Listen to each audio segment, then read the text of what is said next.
Bonjour à tous, je me présente, je suis Franck Touret, enseignant de droit civil au sein de la prépa ISP pour le concours de la magistrature. Dans le cadre de cette vidéo, nous allons envisager la correction, plus spécifiquement les éléments de correction du cas pratique tel qu'il a été proposé uniquement cette année, en 2022, aux candidats du deuxième et troisième concours de la magistrature. En effet, cette année a été fait le choix d'une dissertation en droit civil pour les étudiants du premier concours, à savoir le sujet portant sur les tiers et le contrat. Dans cette vidéo, nous n'allons pas envisager de manière détaillée la correction du cas pratique, car tout simplement c'est réservé à nos étudiants dans le cadre de notre séminaire de méthodologie, mais nous allons envisager les pistes de réflexion, les subtilités du cas pratique et vous donner les orientations du cas pratique de 2022. Avant toute chose, commençons par des remarques extrêmement générales sur ce cas pratique ENM. Il était extrêmement ressemblant à celui qui a été proposé en 2021. Il s'agit d'ailleurs du même concepteur. On retrouve des thématiques assez proches, comme la promesse synallagmatique de vente, la question un petit peu le droit de la vente. On retrouve également des questions qui peuvent être liées au cautionnement, par exemple. On retrouve les mêmes thématiques qui ont été proposées en 2021, même s'il ne s'agit absolument pas du même cas pratique. En soi, ce cas pratique de 2022 comportait de nombreuses subtilités. Pour déceler ces subtilités, il est impératif de procéder à une lecture extrêmement précise, extrêmement juridique du cas pratique. Ce n'est que grâce à cette lecture précise du cas pratique qu'il était possible de déceler les pièges, les subtilités du cas pratique. Ensuite, le cas pratique était en réalité assez long à résoudre. En effet, il y avait, et je pense notamment à la première question, il y avait de nombreux régimes juridiques à envisager pour apporter une réponse en droit. De même, sur la question du concubinage, il n'était pas si évident que cela de déterminer le régime juridique. Ce qui avait pour conséquence finalement qu'il fallait une fois de plus parfaitement gérer le temps de l'épreuve pour répondre à toutes les questions, au risque sinon de commettre un déni de justice. Commençons tout d'abord par ce qu'il convenait de ne pas faire et ce qu'il ne convenait pas de ne pas faire et ce qu'il convenait de faire. Qu'est-ce qu'il ne fallait pas faire? Première chose, il ne fallait surtout pas se précipiter dans la résolution du cas pratique. En effet, je l'entends, cet argument de dire que l'épreuve est extrêmement courte, ce qui est vrai, surtout quand on voit les difficultés du cas pratique, mais se précipiter dans la lecture, se précipiter pour tout de suite trouver les fondements juridiques est totalement contre-productif. Et en faisant cela, en réalité, vous passez souvent à côté des subtilités du cas pratique qui est à traiter. Aussi, il fallait prendre le temps nécessaire dans la lecture du cas pratique. Deuxième difficulté, c'était de ne pas cibler les difficultés. En effet, pour exemple, si on s'attache à la première question, elle n'a pas donné son consentement et elle vous interroge sur les menaces et les moyens de s'y opposer. Si on ne s'est pas habitué à résoudre des cas pratiques ENM, on peut partir très rapidement sur la question du consentement dans le cadre d'un cautionnement. En réalité, c'était une infime partie de la réponse, une toute petite partie de la réponse. Il y avait en réalité de nombreuses autres difficultés à traiter pour envisager à la fin la question du consentement dans le cadre d'un cautionnement. Vous voyez, ça c'est grâce à la lecture juridique justement d'un cas pratique, c'est-à-dire de déterminer les moyens de fait, les moyens de droit et les prétentions de chacune des parties.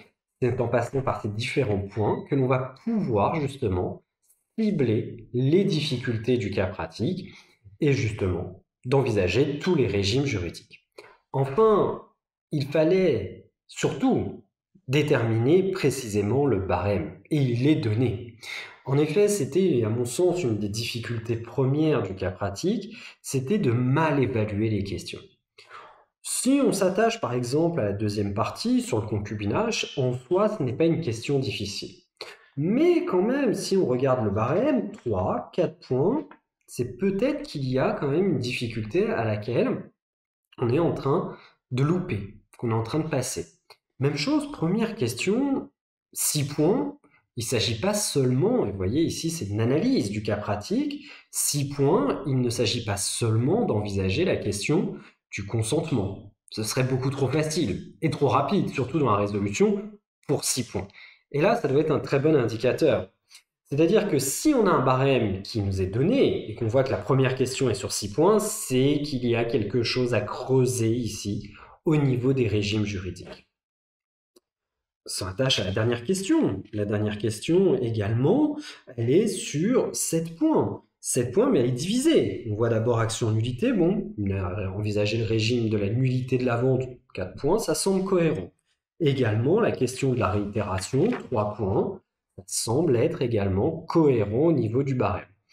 En revanche, 6 points pour juste la question du consentement, c'est pas très cohérent. C'est qu'on passe à côté de quelque chose.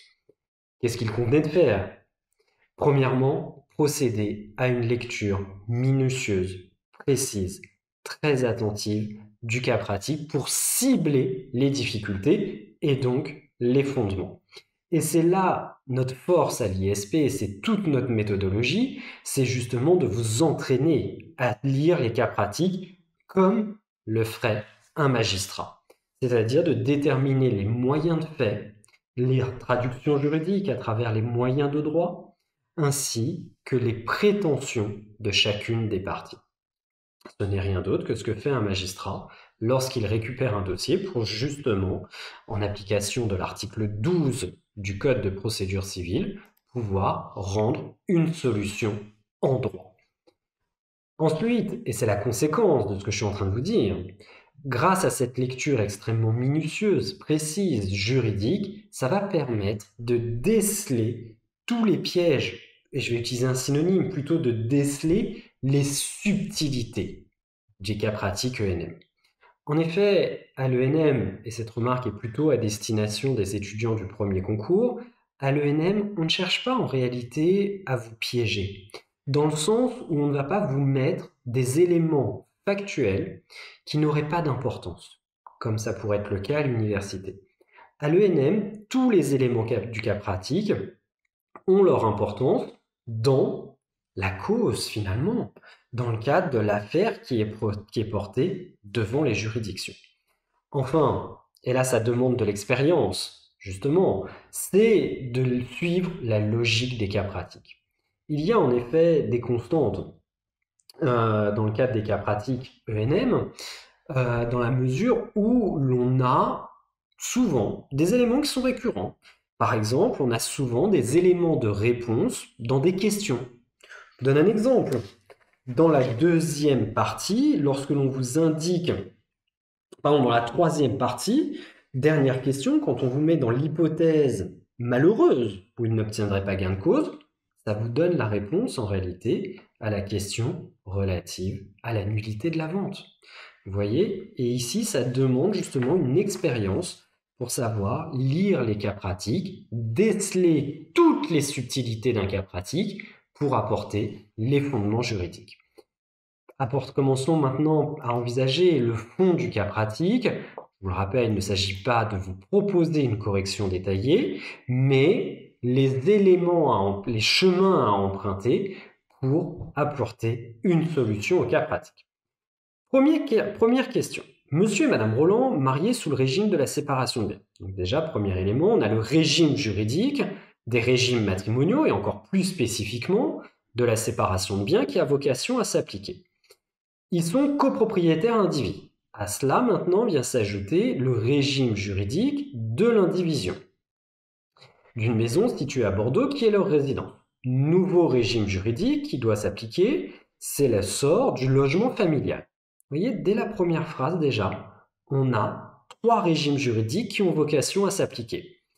Le régime matrimonial, spécifiquement la séparation de biens, le régime ensuite juridique de l'indivision, Et pour finir, le régime juridique de la résidence familiale.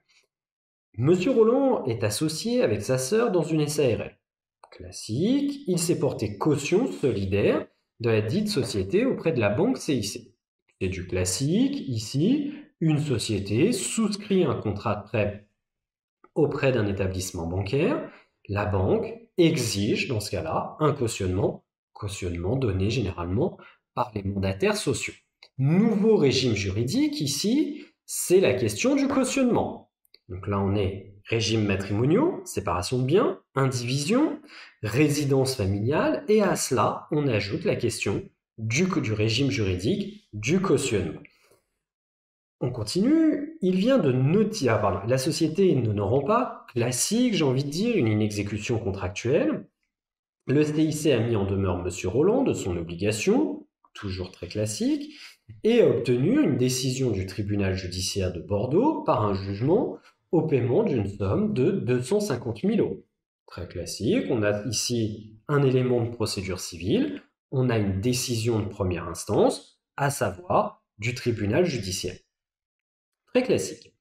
Il vient, le CIC, notifier à Monsieur Roland qu'à défaut d'exécution du jugement de condamnation dans le mois qui vient, il engagerait une procédure tendant à faire vendre la maison. Traduction, c'est une saisie immobilière. Aspect qui ne figure pas au programme du concours de l'ENM. Donc ici, il y a eu une notification. Et voyez, on est sur le terrain de la procédure. Un jugement, notification. Quelles sont les règles de la notification? C'est aussi simple que ça. Le premier point à envisager déjà, c'est de vérifier que le jugement a bien été notifié. Or, en l'espèce, on peut avoir des difficultés. Madame Roland, qui n'a pas donné son accord au cautionnement, vous voyez qu'on a le régime juridique du cautionnement qui intervient, vous interroge sur le bien fondé des menaces et sur les moyens de s'y opposer. 6 points. En réalité, ce sont 2 questions. On a d'abord la première question, les menaces de la banque, c'est-à-dire de la notification. Qu'est-ce qui a été notifié? Et deuxième question, quels sont les moyens de s'y opposer sur le terrain du logement familial, du régime du logement familial, sur le terrain du régime de l'indivision et sur le terrain également du contrat de cautionnement, l'absence de consentement. Et ça va avoir une incidence dans le cadre des régimes matrimoniaux. Vous voyez, grâce à la lecture, on a identifié toutes les difficultés. Donc 2 questions, 2 sous-parties à envisager. Premièrement, sur la question des menaces de la banque. On a un jugement qui doit faire l'objet d'une notification pour qu'il soit justement exécuté. Décision qui a autorité de la chose jugée. Les règles de la notification, article 651 du Code de procédure civile, sont très strictes. On est en matière de procédure civile, matière d'ordre public, donc les règles sont strictes. Qu'est-ce qui doit être notifié? Et plus spécifiquement, c'est la règle de principe pour les jugements, c'est la signification, c'est-à-dire par voie d'huissier de justice. Ici, qu'est-ce qui doit être signifié? C'est le jugement déjà. Or, en l'espèce, les faits ne précisent absolument pas que le jugement a été signifié. Au contraire, on nous précise même que c'est à défaut d'exécution, dans le mois qui vient, déjà l'idée du mois qui vient est extrêmement court, il engagerait une procédure pour la saisie. Une saisie immobilière. Donc ici, on voit déjà que le premier élément, le jugement lui-même, visiblement n'a pas été signifié à la partie adverse. Ensuite, autre difficulté que l'on va avoir, c'est que c'est Madame Roland qui nous interroge, et non pas Monsieur Roland. Or, ils sont mariés, régime de la séparation de biens. Dès lors, puisque ça a une incidence pour elle, alors on ne sait pas si elle était partie à la première instance ou si elle était tiers. En tout état de cause, ce jugement ne lui a pas été notifié, signifié, alors que cela a des effets à son égard. Aussi, puisque ces règles n'ont pas été respectées, dans ce cas-là, on pourrait discuter même de savoir s'il y a eu une notification. On pourrait même aller sur le terrain de l'inexistence, ou alors sur le fondement des nullités en matière de procédure et donc des nullités pour vice de forme. Conséquence, puisque on ne lui a pas notifié le jugement, les délais ne courent pas à son égard, ce qui permet finalement d'envisager les différents moyens d'opposition. Et là, il s'agissait maintenant, grâce à cette lecture très juridique, d'insister sur les différents régimes juridiques. Premier article à envisager, c'est la question de la résidence familiale, c'est-à-dire de l'article 215 du Code civil et plus précisément son alinéa 3, qui précise que les époux ne peuvent l'un sans l'autre disposer des droits par lesquels est assuré le logement familial. Reste à l'articuler maintenant avec le jugement en cause et la question d'une saisie qui pourrait être imposée, c'est-à-dire d'une aliénation imposée, et cela échappe dans ce cas-là à l'article 215. Deuxième régime juridique, c'est d'envisager l'article 815-17 du Code civil.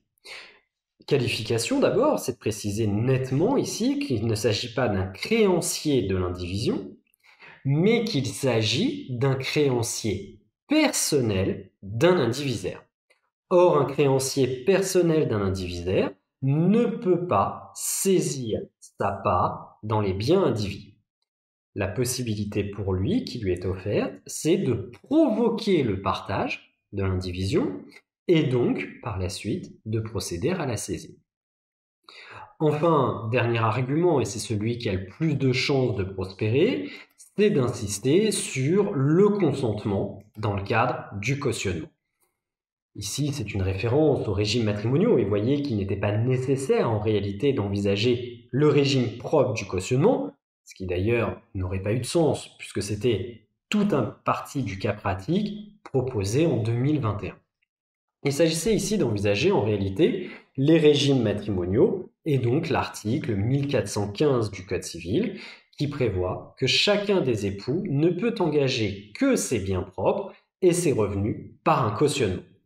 Alors, texte qui s'intègre dans la partie relative au régime légal, mais la jurisprudence a étendu son application à tous les régimes matrimoniaux.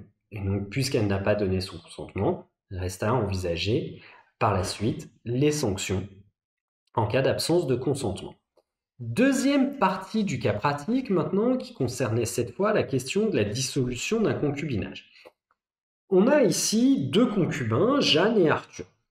Ils ont construit en 2010 une maison d'habitation, sachant que la propriété du terrain appartenait à la fille de monsieur et madame Roland, Jeanne, mais que la construction, donc sur le terrain, avait été financée à 80% par Arthur et pour le solde, le reste, par Jeanne. Les concubins décident de se séparer, dès lors se pose la question de l'indemnité pour sa contribution à la construction, c'est-à-dire comment est-ce qu'il peut faire pour récupérer ici les 80% qu'il a pu investir dans la maison, si l'emprunt bien évidemment a été soldé. On a plusieurs régimes juridiques qui peuvent s'appliquer dans le cadre de la dissolution du concubinage, sachant que le Code civil ne prévoit rien de spécifique dans le cadre d'un concubinage. On peut penser à l'enrichissement sans cause, on a donc recours aux règles du droit commun, on peut penser à la société créée de fait, mais ici n'oublions pas qu'il s'agit d'une construction sur le sol d'autrui en réalité.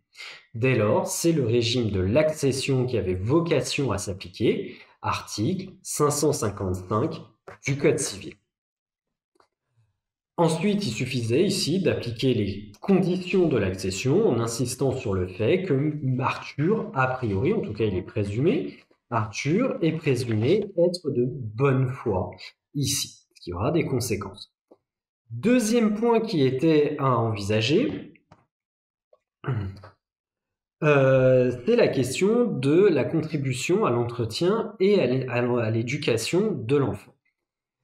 Point de départ ici, c'est l'autorité parentale. Donc il faut d'abord démontrer le lien de filiation entre ces enfants mineurs et Jeanne et Arthur.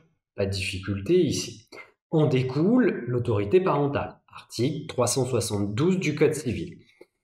Ensuite, vous deviez envisager les règles applicables en matière d'autorité parentale, choix personnel, la question d'administration légale, mais surtout le fait que pèse sur les parents une obligation d'entretien à l'égard de l'enfant, autrement dit une obligation alimentaire.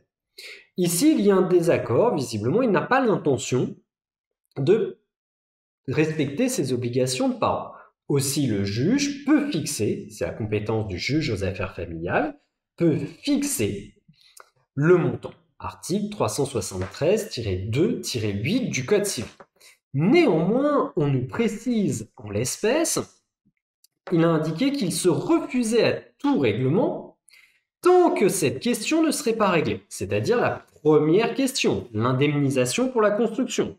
Or, on nous précise, revenons en arrière, il vient de la mettre en demeure de l'indemniser. Donc ici, on est déjà dans le cadre d'une procédure, même si on n'en est qu'au tout début, on n'en est qu'au stade de la mise en demeure, il y a quand même une procédure. Aussi, le montant qui peut être extrêmement important, ici, n'oublions pas qu'il a financé à 80%, et on pourrait même faire le calcul, puisqu'on a les différents montants, 1500 € par mois, ça représente une certaine somme qui va devoir être nécessairement prise en considération pour justement évaluer le montant de son obligation alimentaire à l'égard de ses enfants. Aussi, et vous voyez, on est sur le terrain de la procédure maintenant, aussi, dans le cadre de cette procédure relative à l'obligation alimentaire, il sera nécessaire de procéder à un sursis à statuer dans l'attente de la décision relative à l'indemnité pour la construction, sa contribution à la construction de l'immeuble, car ça va justement modifier les patrimoines et donc ça risque d'augmenter le montant de sa contribution. Dernier point qui restait à envisager, on se situe sur le terrain de la vente, ou plus spécifiquement d'une promesse synalagmatique de vente. C'est Pierre, cette fois le fils de monsieur et madame Roland, qui, pour financer un voyage à l'étranger, décide de vendre un bien immobilier, une parcelle, qui est considérée comme étant inconstructible. Il la vend en date de 2006, 45 000 €, on a le prix, et le prix est payé immédiatement, donc promesse synalagmatique, vaut vente. Règle extrêmement classique. Ensuite, on nous précise qu'à son retour, le terrain est devenu constructible. C'est-à-dire que le terrain, finalement, va valoir beaucoup plus.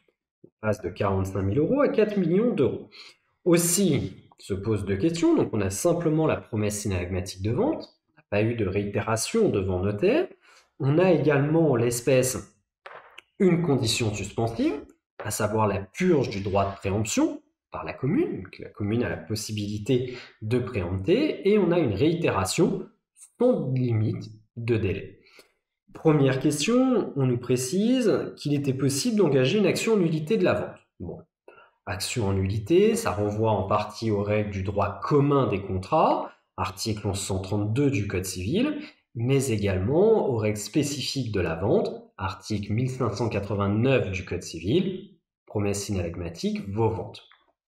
Plus spécifiquement, si on s'attache au vice du consentement, la violence, pas le cas ici, dol, on n'a pas d'éléments, ne reste que l'erreur, avec la jurisprudence spécifique en cas d'erreur sur la constructibilité, avec la spécificité du cas pratique ici, c'est que le bien était inconstructible et est devenu constructible.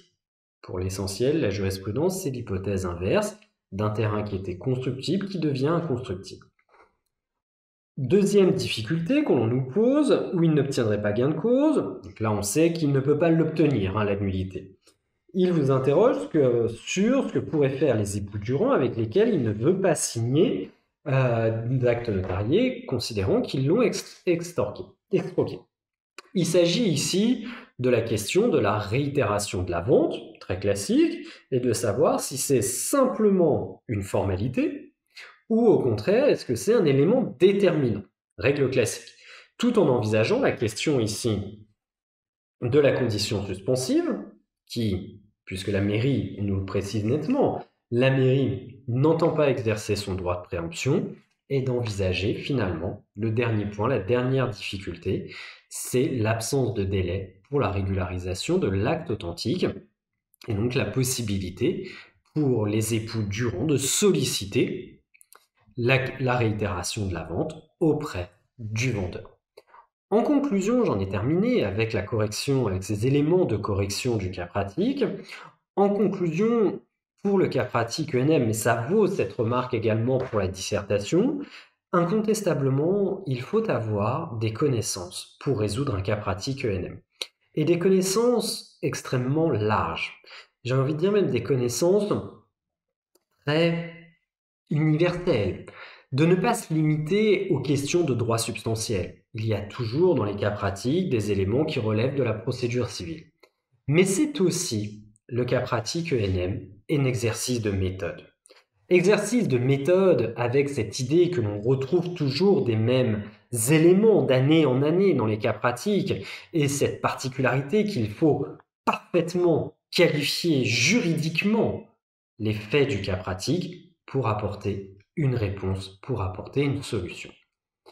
J'en ai terminé avec ces éléments de correction de l'annale 2022. Je vous souhaite à tous bon courage dans le cadre de la préparation de votre concours à la magistrature. Au revoir à tous.